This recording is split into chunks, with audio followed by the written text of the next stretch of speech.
Oi, tudo bem com você? Hoje nós conversamos sobre o delicadíssimo O Alforge Tabaret Nakjavani, uma escritora iraniana que hoje em dia mora na França, mas que tem uma história de vida bastante singular, que está bastante refletida aqui no enredo deste livro. Se você ainda não me conhece, seja muito bem-vindo ao meu canal. Se você gostar do conteúdo que eu produzo por aqui, te convido para se inscrever. E se você já é um inscrito, eu fico muito feliz por te ver aqui novamente. Existem vários livros cuja compreensão melhora significativamente quando nós conhecemos alguns aspectos da biografia do autor. O Alforge talvez seja um dos livros mais representativos dessa necessidade de nós conhecermos quem escreve, para compreender o sentido do que está escrito. A Tabaret Nakjavani, como eu disse na abertura deste vídeo, tem uma história de vida interessante e na própria orelha aqui nós podemos ter uma ideia de por que ela se denomina uma cidadã do mundo. Ela nasceu no Irã, cresceu em Uganda e estudou no país de Gales, nos Estados Unidos e na Inglaterra. Após dar aulas de literatura em universidades da América do Norte e na Europa, foi morar na França, onde ministra cursos de escrita criativa.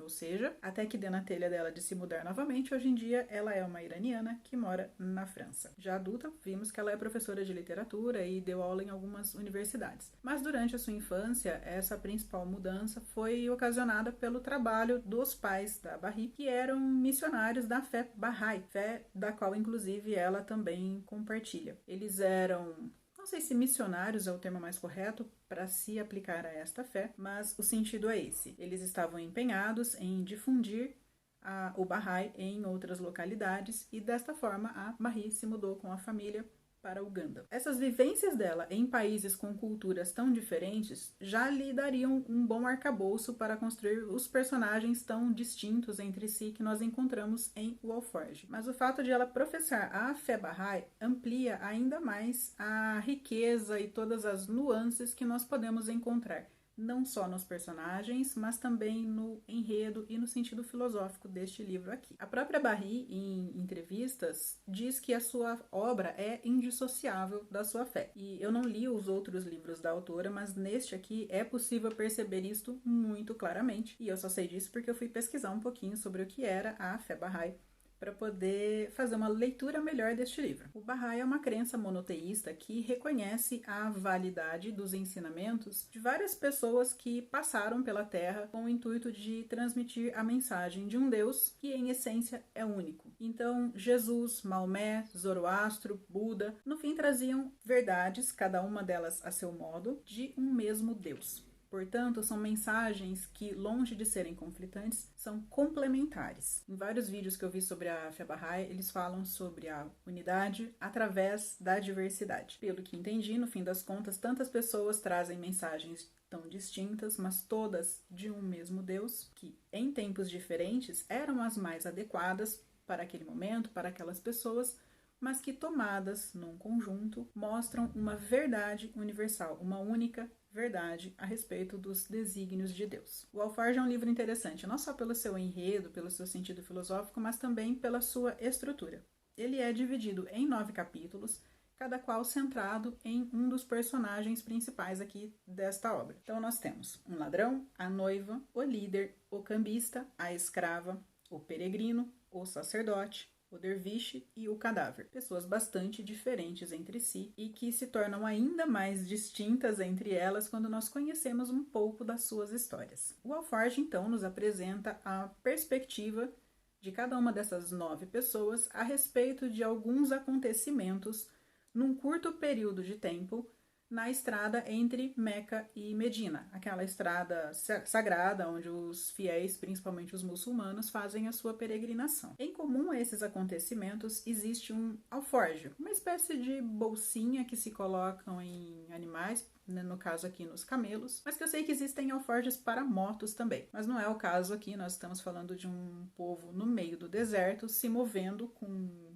mulas e camelos, principalmente como meio de transporte. Cada uma dessas pessoas tem uma religião diferente, uma origem étnica também diferente, e todas elas estão neste grupo por um motivo distinto do de outras pessoas. A única pessoa que não está em uma determinada caravana é o ladrão. O ladrão já mora neste deserto, nas imediações dessa estrada, e ele tem esse título de o ladrão justamente porque o seu meio de vida é o assalto, principalmente a peregrinos que estão atravessando essa estrada. Este ladrão escuta boatos sobre a aproximação de uma certa caravana carregada de muitos animais e de muitos bens que atravessaria ali o seu território. Enquanto ele se move pelo deserto, nós percebemos o que aconteceu com ele, por que ele se tornou um ladrão. Ele foi abandonado, ele cresceu sem pai, sem mãe e ele não sabe viver de outra maneira que não seja essa dos delitos que ele pratica. Enquanto ele espera essa aproximação da caravana, ele observa 3 homens, dentre eles um peregrino, que carregam um alforje. E ele então resolve roubar este alforje.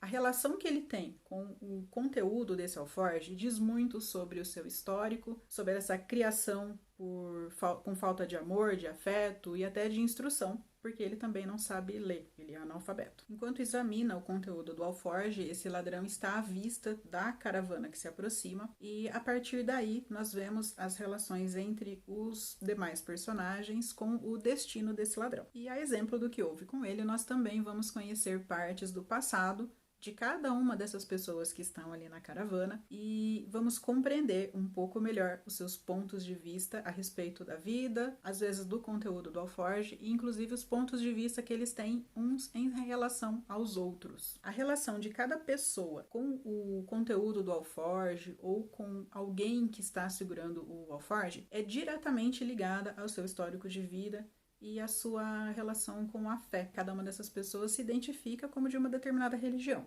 Mas existem pessoas ali que, na verdade, se escondem nessa religião para algum tipo de benefício próprio. A partir do momento em que a gente começa a montar o quebra-cabeça que é essa história, nós compreendemos que nós julgamos mal quase todos eles. E nós só conseguimos mudar o nosso julgamento a respeito de cada uma dessas pessoas quando chega o capítulo correspondente a ela. Aí nós vamos perceber que algumas pessoas que pareciam muito boazinhas, na verdade, são outra coisa, não necessariamente mas são distintas do que apresentam. E outras que pareciam insignificantes ou meio perdidas na história, são, na verdade, as mais sagazes, são as que vão nos entregar os detalhes mais importantes da história. E tudo isso tem total ligação com o Bahá'í. Todos os personagens têm a sua verdade, só que a verdade de cada uma delas não invalida a verdade do outro.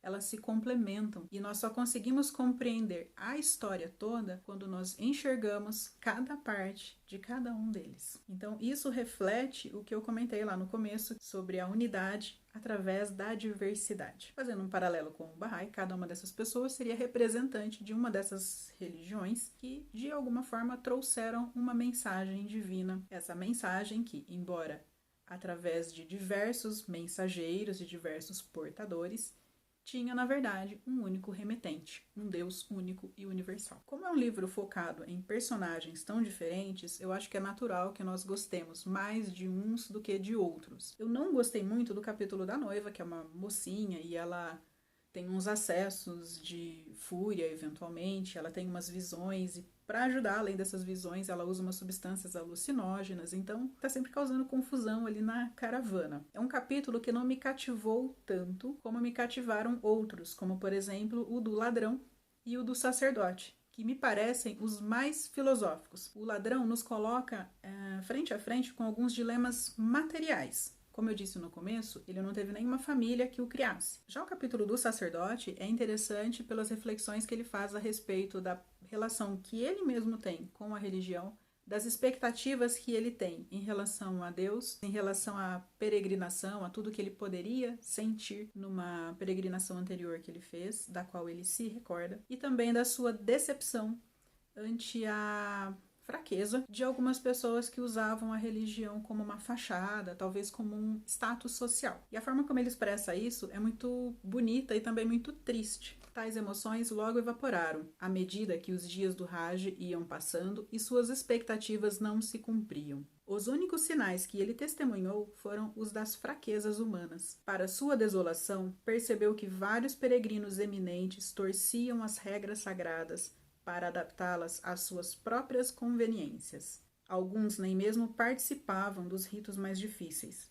Muitos pareciam fazer seu Hajj por razões que tinham a ver apenas com curiosidade e ganância. O sacerdote se viu oprimido pelas próprias dúvidas, pela discrepância entre o que via nos escalões religiosos e a integridade moral, e também por suas próprias reações diante disso. Mais adiante, cada passo o deixava mais perto daquela encruzilhada fatal, onde a fé se tornava futilidade e o levava para mais longe daquela certeza. O sacerdote sentiu-se encolher quando deixou Meca e se dissolver no deserto, que zombava dele impiedosamente. O livro tem várias passagens assim tão bonitas quanto essa e que nos colocam exatamente na pele do personagem. Aliás, se tem uma coisa que esse livro consegue é nos colocar no lugar do outro, principalmente no lugar daquele outro a quem nós mais julgamos. Tipo eu julgando a noiva, né? Mas enfim, a forma como o capítulo é escrito é meio caótica, que reflete exatamente a personalidade da noiva. Preciso elogiar a forma como esse livro é escrito, porque, embora eles estejam narrando os fatos que aconteceram ao mesmo tempo num determinado lugar, eles não são repetitivos, porque cada um viu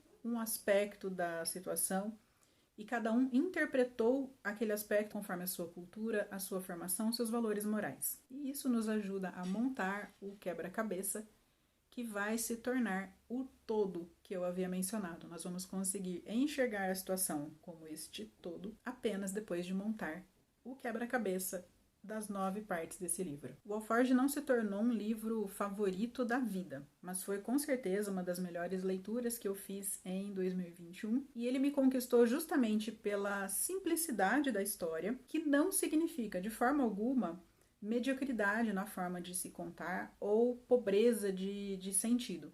Muito pelo contrário, é uma história muito bem contada, muito bem amarrada e que nos ensina muito a respeito de diferenças, de aceitação do diferente, de tolerância mesmo, de empatia. É um livro com uma mensagem mística muito bonita e montado de uma forma muito lógica. E eu digo montado de propósito mesmo, porque a Barry Nakjavani conseguiu criar peças em cada capítulo que ela nos deixou aqui. Eu espero que vocês leiam este livro, que vocês gostem dele.